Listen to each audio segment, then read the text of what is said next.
শুরুতেই যাব মুম্বাইতে।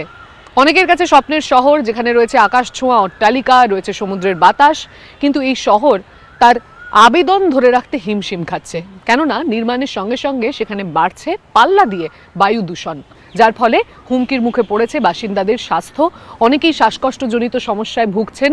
কিন্তু আমরা দেখব যে এই বায়ু দূষণ কি ডায়াবেটিসের মতো দীর্ঘস্থায়ী রোগের জন্যও দায়ী। পরিবেশবিদ স্ট্যালিন ডি বাতাসে কার্বন ডাইঅক্সাইডের পরিমাণ মাপছেন।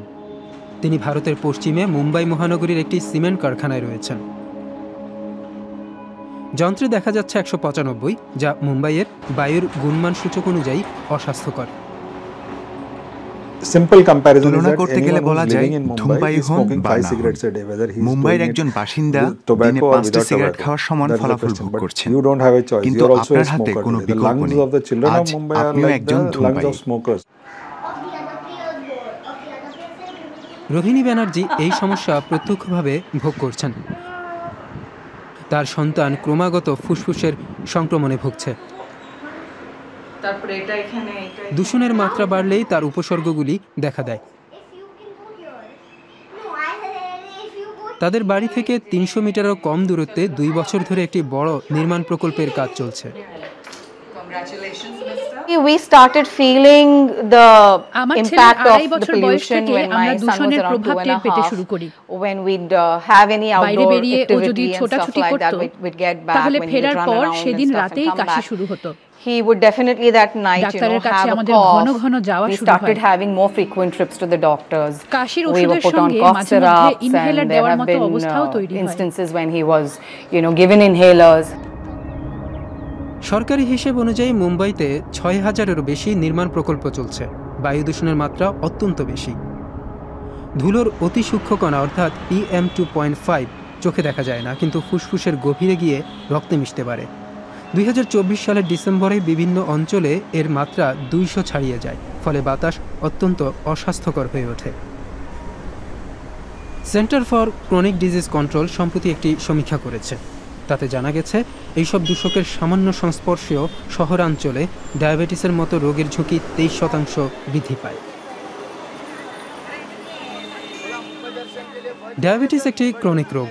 রক্তে শর্করার মাত্রা বেশি হলে অগ্নাশয় তা ভাঙার মতো যথাযথ ইনসুলিন ক্ষরণ করতে পারে না, তখন এই রোগ হয়। সময়ের সঙ্গে এটি স্নায়ু, চোখ, কিডনি ও হৃদযন্ত্রের ক্ষতি করে। টাইপ 2 ডায়াবেটিসের জন্য ডিএনএ, জীবনযাত্রা ও পরিবেশের অবস্থার মতো নানা বিষয় দায়ী।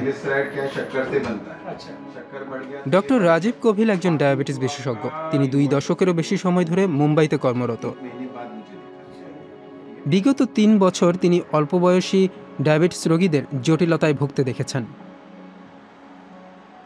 The inflammation which is caused by poor quality index, especially of a PM less than 2.5, causes a sort of systemic inflammation in the body, which leads to what is called as oxidative stress, which actually causes the decompensation of the pancreatic beta cells.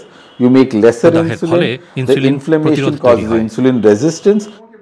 বায়ু দূষণের ফলে হওয়া প্রদাহ একদিকে যেমন insulin তৈরি করা কোষের ক্ষতি করতে পারে, তেমনি ইনসুলিনের শরীরে সাড়া দেওয়াতেও বাধা সৃষ্টি করতে পারে। So the traditional risk factors, which we know, obesity, sedentary lifestyle, and wrong eating have always been there. But when you add this external risk factor in terms of pollution and air quality index, it's a synergy inside our body and finally leads to premature kind of development of diabetes. 47 বছর বয়সী মেরভিন Fernandez এমনই একজন। তার অকাল diabetes ধরা পড়েছে। মেরভিনের জীবনযাত্রা নিয়ন্ত্রিত ছিল। তিনি নিয়মিত ব্যায়াম করতেন ও স্বাস্থ্যকর খাবার খেতেন। তার কাছে তাই ডায়াবেটিস অপ্রত্যাশিত ছিল। চারপাশের দূষণ এর একটি কারণ হতে পারে। How can we take care of ourselves? The air we breathe is only impure. আমরা দূষিত বাতাসে শ্বাস নিই। If that impure air দূষিত বাতাস শরীরে প্রবেশ করায় আমি অসুস্থ হচ্ছি। আমি জানি না আমার সন্তানের কি হবে। আগামী প্রজন্মের কথা ভেবে আমি আতঙ্কিত। এই সমস্যা সমাধানের জন্য সরকার চেষ্টা চালাচ্ছে।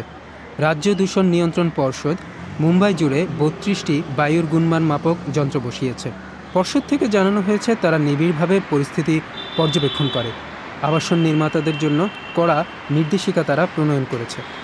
There should be a barricade of 25 feet and net should be there.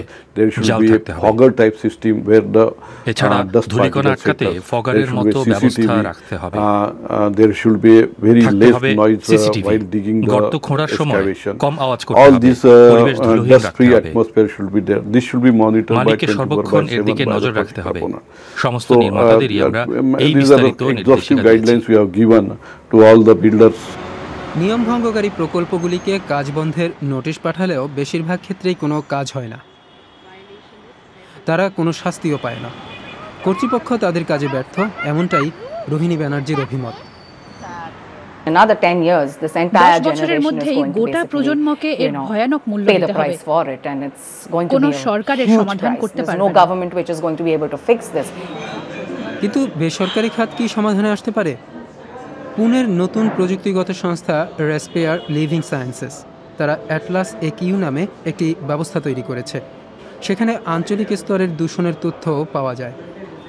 Once you have per square kilometer বর্গ কিলোমিটার পিছু সঠিক তথ্য পেলে আপনি পুরোপুরি right জানতে from পারবেন। the bottom up, which is the citizens, the community groups, citizen groups, they will start mobilizing actions.